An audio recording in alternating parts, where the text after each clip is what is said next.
This thing on. Okay, today we are talking about your why, the reason that you run. And guys, just a heads up, this is going to be a pretty interactive video. Like, I really want to hear why you run. So let's get into it.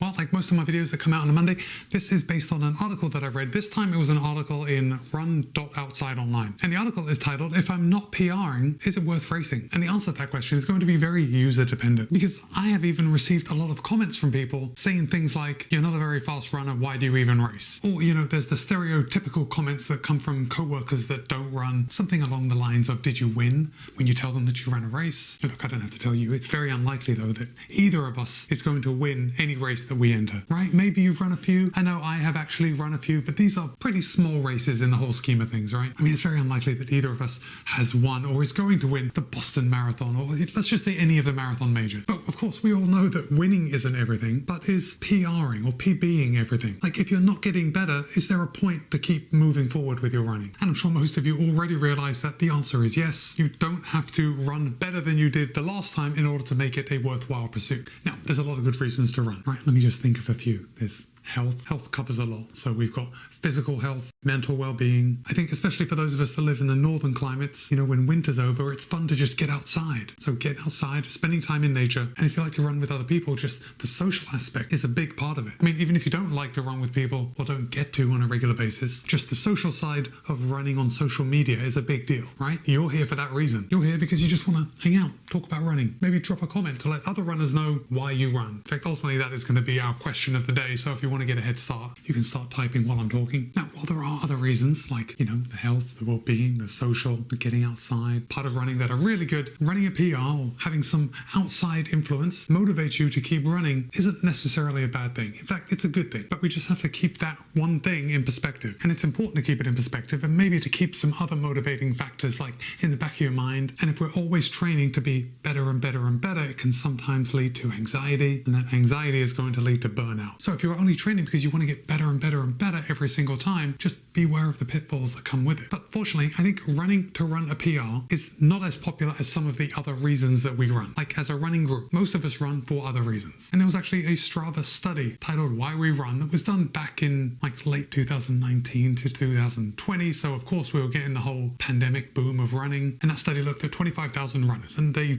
tallied all their numbers and they came up with 5 different types of runner, right? First of all, we've got passionate runners. And if you are a passionate runner, you're the type of runner that likes to run in social settings, and you're likely to say that running connects you to other people. They're also likely to be more focused on the psychosocial side of running and how running can improve happiness and the feelings of accomplishment. Next up, we have invested runners. Oh, and by the way, these are not in any order. Now, invested runners also like to run in social settings, and out of all the groups, they are the most likely to compete in races. But when it comes down to experiencing social benefits from running, they're probably like right there in the middle. Like, that isn't high on their list. And unlike passionate runners, these invested runners, they only believe moderately that running can contribute to things like happiness. Next up, we've got the group of fitness runners. Now, fitness runners rarely race, and about half of them run on their own, the other half runs within groups. And their general motivations for continuing to run are simply to support general health, maybe to maintain a body image or to build strength. And we've got mindful runners. Now, mindful runners, they tend to run alone, but more than half of them run in races. Now, mindful runners, they mirror the health and body motivators of other groups, and they do resemble the passionate runners by valuing the psychosocial benefits of running,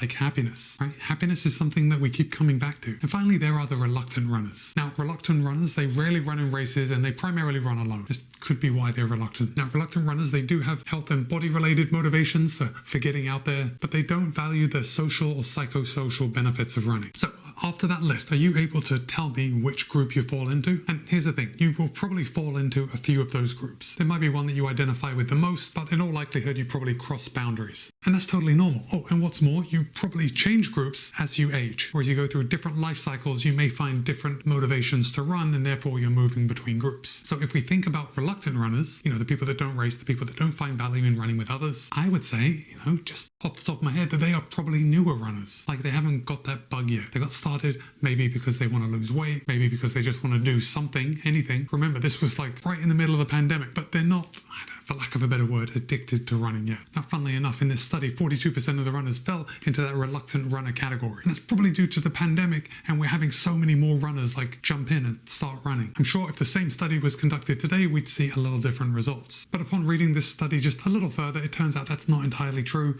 because in the study, only 7% of runners had been running a year or less. 63% of the participants in the group had been running between 1 and 10 years, and then 30% had been running for over 10 years. So I guess that's telling me that there's a lot of reluctant runners that just stick with it. I say good for you, reluctant runners, although I find it hard to believe that there's any reluctant runners actually watching this video right now. But if you are, I'd love to hear from you. So let's talk about intrinsic and extrinsic motivation, as in motivation for running. You know, if we look at the people that are focused on running a PR in every race they do, they are very extrinsically motivated. Now, if we look at people that want to run a race just to get a medal, they are also extrinsically motivated. Now, I'm making this video a couple weeks out before I go to Berlin to run the Berlin Marathon. And the Berlin Marathon will be my 4th star of the World Marathon Major. Now, all of a sudden, this has made me realize that I only need to get London and Tokyo, maybe Sydney, but for right now, only London and Tokyo in order to complete the marathon majors. Now, all of a sudden, I'm feeling a little more motivated to go and run these races. Now, of course, it's easier said than done. I just can't get into London or Tokyo, but I'm having that motivation inside me, and that is a more extrinsic motivation, which is a funny feeling because generally I am much more intrinsically motivated, at least with my normal day-to-day running. When it comes to races, I'm definitely extrinsically motivated because I have this YouTube channel and I'm going to want to film these races and produce content, and that is fun to me. That's my hobby. That's how you know me. So obviously that is an extrinsic motivation, but when it comes down to it, I think if I didn't have you guys, if I didn't have this channel, I'm not sure if I would race at all, or at least very often, because I just don't have that drive to compete. I certainly don't want a t-shirt, and I certainly don't want a medal. I actually think, if I'm totally honest, I think that training for a marathon is a bit of a burden because I don't just get to go out and run easy and enjoy my runs on a daily basis. Can any of you identify with that? It feels funny to say, but I like going out for just my easy runs. Going out for a run and making it part of my day, making it a habit. That's the part of it that I enjoy. Now, I recognize that I could also be hedging my bets because I am probably not going to PR at any distance at this stage of my life. But circling back to the PR thing, it's a bit dangerous. Can breed anxiety, especially if you continue to hold on to that desire to want to run PRs. But there are other ways that we can be motivated to run that are based on personal development and achievement. So the article points out to some of these metrics that we can actually follow if that is what we like to actually pursue. And one of them is running a negative split. Because I don't think I've ever run a negative split in any of my marathons, so one day that may be a good goal for me to go for. I like this next one, maintaining a positive attitude throughout the entire race. And you might think, well, Matt, that's easy, right? All you got to do is think positive thoughts and that positive attitude will follow. Well, my friend, if you are thinking that, then I've got to say that you probably haven't run a marathon, because the attitude and the emotions are like this. And while you might be flying high one second, the next minute you are cursing yourself for signing up for the race and you're wondering why you actually did it. And I've mentioned this example before, but I always think of the 2018 Boston Marathon, and it was cold, it was in the mid-30s, and there was a strong wind, and I wore a rain jacket for the entire race, and I was just cold and miserable for the whole time. And I remember seeing the trains coming past me and thinking to myself, oh, I could stop now and I could just get a train into town. But luckily I didn't, because I actually pulled through and I managed to run an okay race that day. I think 3:05 something. But it turned out to be a good day, and it was a good day because of that weather.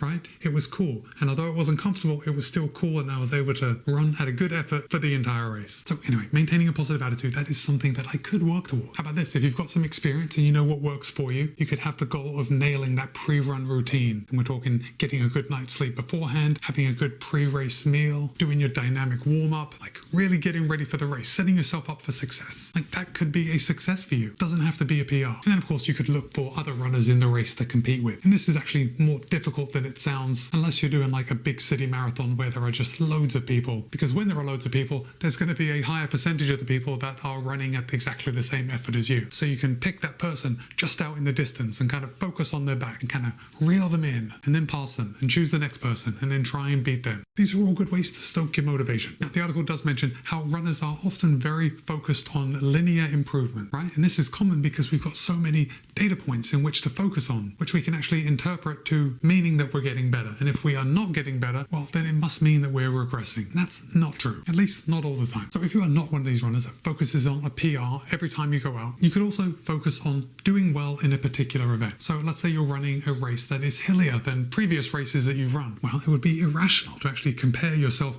running on a hilly course with a flat course. The same goes if you are running a very hot marathon, like it's hot out that day, your performance is not going to be as good as it would be on a cool day. So you have to evaluate that race based on those conditions. And look, I know these are all things that we know, right? They make sense when you hear me talking about it. You're like, yeah, of course. And if I ran a race and it was super hot and then I was complaining on camera that, oh, I didn't do too well, it was so hot, it was hilly, guaranteed that every single one of you out there would say, Matt, you did great. It was really hot and it was a hilly course. But something funny happens when we analyze our own races. Like, we don't always use logic to interpret them. So ultimately, I want you to keep a balance, right? I want you to keep a balance of what you are using to motivate yourself to run. Look, going out and trying to nab that PR every time, yeah, that's all right. But there's going to come a point where you might not get a PR. Right? It's fun when we're new runners and we're just constantly improving. Like every time we go out, it's a better run. But I tell you what, after a couple of years, after a decade, after 2 decades of running, those improvements, at least those improvements in time, get fewer and further in between. So find something else. If you're not going for that PR, choose a happiness metric, choose a planning metric, choose a heart rate metric. Like you run a race and you want to keep your heart rate below a certain level. Well, actually, now I'm thinking about it, probably better to choose a heart rate metric and then keep your heart rate above that level if you're racing. Right? You're not going to put a governor on your performance on race day. Anyway, this video seems like a bit of a ramble, so sorry about that.